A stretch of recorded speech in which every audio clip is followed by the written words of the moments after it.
Friends, જય શ્રી કૃષ્ણ. તો આજે આપણે બનાવીશું મરચાંના ચકરી ભજીયા. તો પટ્ટી ભજીયા તમે ખાધા જ હશે, તો ચકરી ભજીયા કઈ રીતે બનાવવા તે તમને આજે શીખવાડીશું. અને જો તમે આ રીતે ચકરી ભજીયા બનાવશો ને, તો જેને નહીં ભાવતા હોય ને એને પણ ભાવવા મળશે અને એકદમ ક્રિસ્પી બને છે.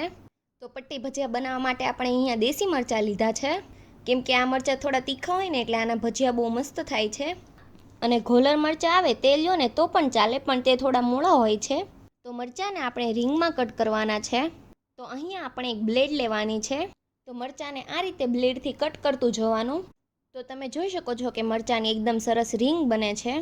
અને રીંગ એકદમ પતલી નહીં રાખવાની, થોડી જાડી રાખવાની. અને જો તમને બ્લેડથી કટ કરતા ન ફાવે તો આ રીતના ચોપિંગ બોર્ડ પર તમે નાઇફથી પણ કટ કરી શકો છો. તો આ રીતનું જાડું રાખવાનું, એકદમ પતલી રીંગ નહીં રાખવાની. તો બધા જ મરચાંની રીંગ આપણે તૈયાર થઈ ગઈ છે. તો તેને આ રીતે થોડું હાથથી મસળી લેવાનું, જેથી બિયા છૂટા પડી જાય.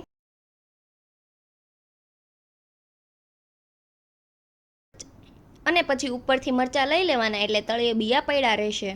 તો તમે જોઈ શકો છો કે તળિયે બધા બી રહી ગયા છે મરચાંમાંથી. તો ફરીથી આપણે મરચાંને એક ચોખા બાઉલમાં લઈ લઈશું. તો અડધી ચમચી જેટલું અધકચરું વાટેલું જીરું, 1 ચમચી ખમણેલું આદું અને થોડા લીલા ધાણા, 1 ચમચી જેટલું મીઠું. તો આ મરચાં 250 થી 300 ગ્રામ જેટલા હશે. તો અહીંયા આપણે 3 નંગ લીંબુ લીધા છે. થોડી નાની સાઈઝના છે એટલે 3 નંગ જેટલા લીધા છે. અને જો થોડીક મોટી સાઈઝના હોય તો 2 નંગ ઉમેરો તો પણ ચાલે. તો આ લીંબુમાં પણ ઘણો રસ છે.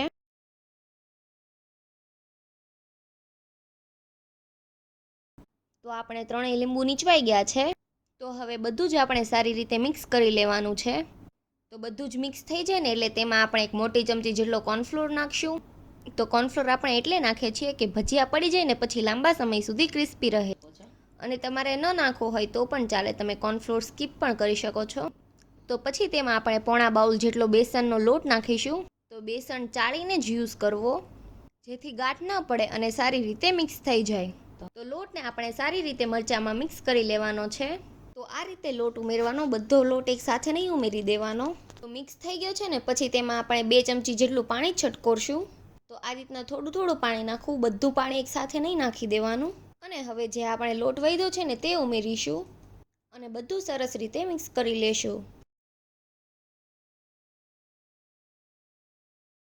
તો તમે જોઈ શકો છો કે મરચાંની રીંગમાં આપણો લોટ સરસ રીતે ચડી ગયો છે.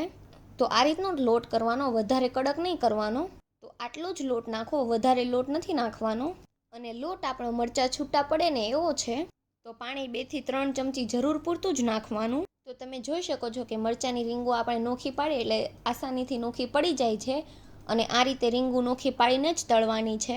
તો મરચાં અને લોટને આપણે આ રીતે જ રાખવાના છે, વધારે ઢીલું કે વધારે કડક નથી કરવાનું. તો આપણે તેલને ગરમ કરવા મૂકી દીધું હતું. તો આપણે ચેક કરી લઈએ તેલ ગરમ થઈ ગયું છે કે નહીં. તો તેલ આપણું પરફેક્ટ ગરમ થઈ ગયું છે. તો અહીં આપણે બંને હાથે એક એક રીંગ લઈ અને તેલમાં નાખતી જવાની. અને આ રીતે તમે રીંગો પાડશો ને તો રીંગ તમારી બધી છૂટી જ બનશે. તો ગેસની ફ્લેમ આપણે અત્યારે સ્લો કરી દઈશું.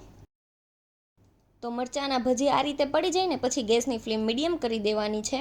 અને પછી મીડિયમ ફ્લેમ પર જ તેને લાઇટ ગોલ્ડન કલરના થાય ને ત્યાં સુધી થવા દેવાના છે.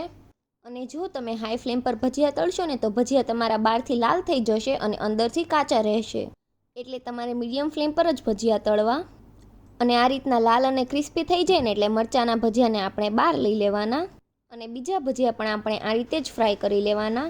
તો તમે જોઈ શકો છો કે ભજીયા આપણે બહાર કાઢીને તઈ પણ એકદમ સરસ અવાજ આવે છે. એટલા સરસ ક્રિસ્પી ભજીયા બન્યા છે. તો આપણા મરચાંના રીંગ ભજીયા બધા જ ફ્રાય થઈને તૈયાર થઈ ગયા છે. તો તમે જોઈ શકો છો કે ભજીયા આપણા એકદમ ક્રિસ્પી બન્યા છે. આ રીતના હલાવીએ તો પણ અવાજ આવે છે. તો આવા ભજીયા કર્યા હોય ને તો એને કલાક પણ રહેવા દો ને તો પણ ક્રિસ્પી રહે છે. તો આ ભજીયા તમે ચોમાસામાં એકવાર જરૂરથી ટ્રાય કરજો, તમને બહુ જ ભાવશે. અને જો તમને આ વિડીયો ગમ્યો હોય તો વિડીયોને લાઇક કરજો, શેર કરજો અને અમારી ચેનલને સબસ્ક્રાઈબ કરી દેજો. Thanks for watching.